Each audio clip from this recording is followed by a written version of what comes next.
ॐ गुरुभ्यो नमः। हरिः ॐ। गुरुब्रह्मा गुरुर्विष्णुः गुरुर्देवो महेश्वरः गुरुसाक्षात् परब्रह्मा तस्मै श्री गुरवे नमः। अज्ञानतिमिरान्धस्य ज्ञानाञ्जनशलाकया चक्षुरुन्मीलितं येन तस्मै श्रीगुरवे नमः। ಆತ್ಮೀಯ ವೀಕ್ಷಕರೇ, ನಿಮ್ಮ ಪ್ರೀತಿಯ ನಮ್ಮ ಮಕ್ಕಳು ಬ್ಲಾಗ್ಸ್ಗೆ ಸ್ವಾಗತ. ಎಲ್ಲರಿಗೂ ಗುರುವಾರದ ಶುಭೋದಯ. ಇಂದು ನಾನು ಗುರುಗ್ರಹದ ಮಂತ್ರ ಹೇಳ್ತಾ ಇದ್ದೀನಿ. ಈ ಮಂತ್ರ ಹೇಳೋದ್ರಿಂದ ಅಥವಾ ಕೇಳೋದ್ರಿಂದ ಗುರು ದೋಷ ಇದ್ದರೆ ಆದಷ್ಟು ಕಡಿಮೆ ಆಗುತ್ತೆ, ಹೆಚ್ಚಿನ ಪ್ರಮಾಣದಲ್ಲಿ ಕಡಿಮೆ ಆಗುತ್ತೆ ಅನ್ನೋ ಒಂದು ನಂಬಿಕೆಯಿಂದ ಈ ಸ್ತೋತ್ರವನ್ನು ಕೇಳಿ. ಓಂ ದೇವಾನಾಂ ಚ ಋಷೀಣಾಂ ಚ ಗುರುಕಾಂಚನ ಸನ್ನಿಭಂ ಬುದ್ಧಿಭೂತಂ ತ್ರಿಲೋಕೇಶಂ ತಂ ನಮಾಮಿ ಬೃಹಸ್ಪತಿಂ.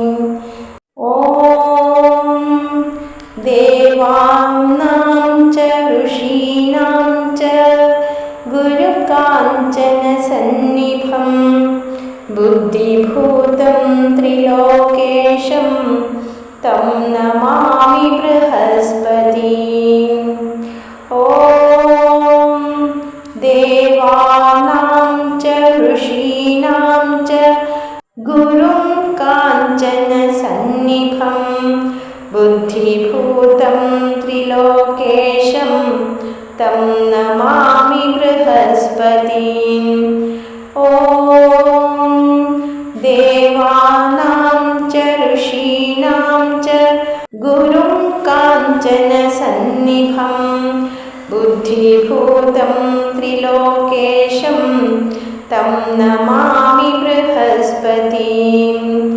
ಓಂ ದೇವಾನಾಂ ಚ ಋಷೀಣಾಂ ಚ ಗುರುಂ ಕಾಂಚನ ಸನ್ನಿಭಂ ಬುದ್ಧಿಭೂತಂ ತ್ರಿಲೋಕೇಶಂ ತಂ ನಮಾಮಿ ಬೃಹಸ್ಪತಿಂ. ಓಂ ದೇವಾನಾಂ ಚ ಋಷೀಣಾಂ ಚ ಗುರುಂ ಕಾಂಚನ ಸನ್ನಿಭಂ ಬುದ್ಧಿಭೂತಂ ತ್ರಿಲೋಕೇಶಂ ತಂ ನಮಾಮಿ ಬೃಹಸ್ಪತಿಂ. ಓಂ ದೇವಾನಾಂ ಚ ಋಷೀಣಾಂ ಚ ಗುರುಂ ಕಾಂಚನ ಸನ್ನಿಭಂ ಬುದ್ಧಿಭೂತಂ ತ್ರಿಲೋಕೇಶಂ ತಂ ನಮಾಮಿ ಬೃಹಸ್ಪತಿಂ.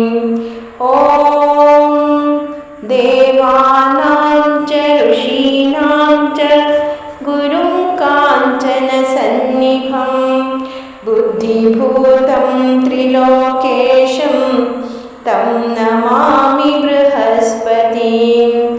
ಓಂ ದೇವಾನಾಂ ಚ ಋಷೀಣಾಂ ಚ ಗುರುಂ ಕಾಂಚನ ಸನ್ನಿಭಂ ಬುದ್ಧಿಭೂತಂ ತ್ರಿಲೋಕೇಶಂ ತಂ ನಮಾಮಿ ಬೃಹಸ್ಪತಿಂ. ಓಂ ದೇವಾನಾಂ ಚ ಋಷೀಣಾಂ ಚ ಗುರುಂ ಕಾಂಚನ ಸನ್ನಿಭಂ ಬುದ್ಧಿಭೂತಂ ತ್ರಿಲೋಕೇಶಂ ತಂ ನಮಾಮಿ ಬೃಹಸ್ಪತಿಂ. ಓಂ ದೇವಾನಾಂ ಚ ಋಷೀಣಾಂ ಚ ಗುರುಂ ಕಾಂಚನ ಸನ್ನಿಭಂ ಬುದ್ಧಿಭೂತಂ ತ್ರಿಲೋಕೇಶಂ ತಂ ನಮಾಮಿ ಬೃಹಸ್ಪತಿಂ. ಓಂ ದೇವಾನಾಂ